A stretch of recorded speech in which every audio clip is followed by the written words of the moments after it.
Hello everyone, this video is going to be a vlog about our wedding planning process. I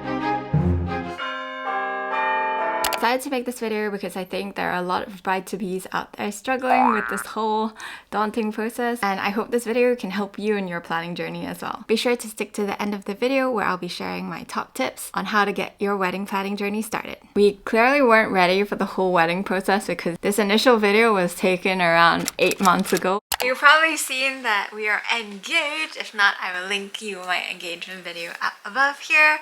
But now comes the tough part, which is wedding planning. The first thing we started to do is look at wedding venues. We sent out some inquiries to locations, which is actually a good step forward. Make sure you have a fiance who is more supportive, because this guy only focused for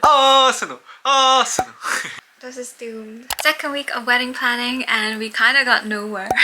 We tried to do our wedding budget and just do really rough estimates, but we realized we don't actually know the price of a lot of things. I think we did it very half-heartedly, so we stopped midway. But definitely now we feel like we have a much clearer direction and we're sure that we're ready. And so wedding planning has started and is in full swing. It has been 4 or 5 months since our last wedding planning video. Can you tell? We have not been doing a very good job. We are now looking at some locations around, and we're actually at a really beautiful hotel for our friend's wedding, and we're like, oh, if only we found this place first. We're trying to get a unique space somewhere close to London because we can't really afford London prices. A bit like Central Pavilion. Wedding planning update! We have organized our first viewing for this weekend, and that's progress! We are celebrating with some chocolate cake. We are here for a wedding viewing, and so far so good. This place looks really nice, although we are here on a beautiful day, so this is like best case scenario. And we're currently in the bar area here. There's a wedding that's going to go on later today, so it's all set up really nicely, and so far it looks really good. If they ask us, have you been to other venues? We just say, nope, this is our first one. Well, you can just say that this is the first one that we saw that looked really appealing to us. Yeah.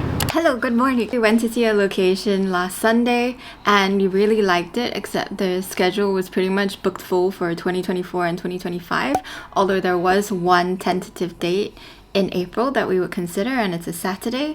So I've been calling pretty much every day, and today she said that the date is available. So we've held a date for 2 weeks, and we're actually gonna go see another location this Saturday.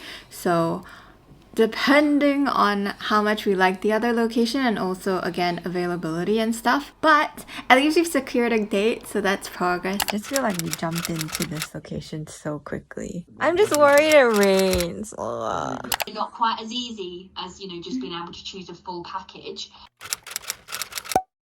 With Kenwood House, you have the choice to rent out a garden space called the Kitchen Gardens, but they only have marquee packages in May and August, and if you're not having your wedding during that time, you have to organize everything from the teepees to portable loos. I feel like that's just too much for me. Right? Yeah. It's really nice if you want to customize your wedding, but I think at this point less is more for us. It felt a little bit overwhelming, but it was very useful to get onto the call, talk through all the details. There are certain things we want to customize, but not down to the portable loos. They also have a list of suppliers, which I think a lot of places have, that you have to work with all these heritage locations.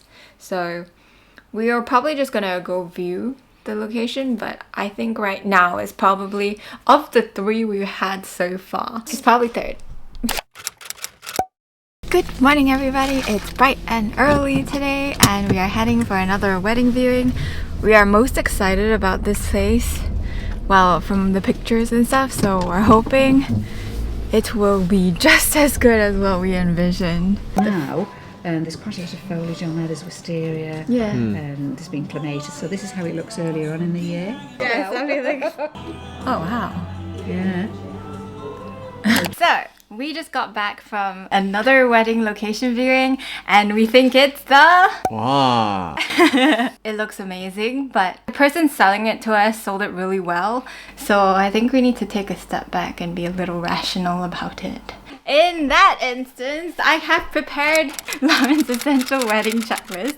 And so now we're gonna go through each category to see whether or not it fits, just so that we can make sure that it's really what we want and we're not just getting carried away in the moment. I think it fits a lot of things in my head already. Everybody's list is going to be different, okay? So this is just my list. It's not even Ian's list because he doesn't need a list. My list?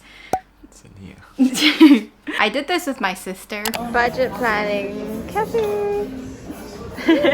Tiger sister.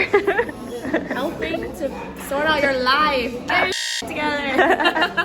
Who is like, you have to make sure that you do this, otherwise you're not going to get anywhere. So these are the things that are part of our list. First off is our budget. So we still need to run the finances.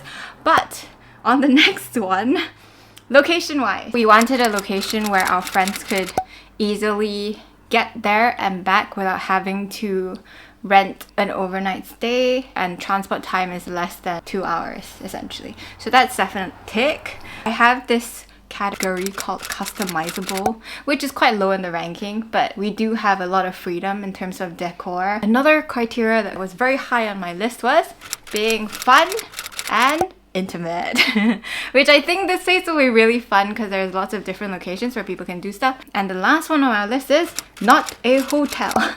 So to summarize, the 5 criteria that I have personally, this is my personal choice, would be price, like that it fits in our budget. Second would be convenience transport-wise. Third would be that it's fun and intimate and we can hang out with all our guests. 4, that it's customizable in some aspects. And then the last is that it's not a hotel. So it actually ticks this stuff. So now we just need to run the finances and look at the menu and then decide. So this place, we only have a 48-hour hold on our date. Whereas the other place, we had a 2-week holding period. So now we just really need to think about it. But yeah, that's our update for today. Since we only have 48 hours, I've been spending the night crunching the numbers to see if this place would work with our budget. And it does work and we are within our budget, but we're super close to hitting our budget. Maybe like we're £500 out. Everything always ends up costing a little bit more than you expect. So I'm pretty sure we will end up going a little bit above our budget. So I'm going to take some time to decide if that is okay. I guess it's always that struggle on how much are you willing to spend on your wedding versus are you getting caught up in the whole hype of it, or is it something you really want? I really like the location, and since I'm only gonna get married once and I want my friends to have a great time, I think it's worth it. I now have 24 hours. So hopefully by the end of this video, we will have a date and a location, but we won't share that in this video because it's gonna be a surprise for our guests. The first thing is to set expectations. This is with your partner and also with your family. Before you even start the whole wedding planning process, I'd recommend talking to your partner to see if your vision and his vision matches up, because the worst thing is to go all in the planning process only to find that actually this isn't what your partner wants as well. The second tip is more of an admin thing, and that is to set up a shared wedding email address. Having a shared wedding email address means that you have one point of contact for all wedding vendors, suppliers, contracts to come through, and you're not wasting time forwarding emails to and fro from each other's inboxes. And that way both of you are always aware of what's happening on the wedding planning schedule. The third thing that is really useful for Ian and I is to set up a working schedule. Basically, wedding planning can take over your lives, and you essentially don't want it to be the thing that you talk about every single day. So the way you get around this that worked really well for us was that we would set certain days of the week where we would talk about wedding planning, because wedding planning can start 1 or 2 years in advance, so you don't want it to be the only thing you talk about every single day. So having it compartmentalized is pretty good, because it means you can kind of get on with your lives without having to stress and worry about wedding planning. Those are the 3 tips. So set expectations, set up a wedding email address, and set up a working schedule. And I'll be sharing more as I go on this journey, because I'm also learning a lot of new things in this process. And I hope this video was really helpful to you, and I wish you good luck in planning your journey.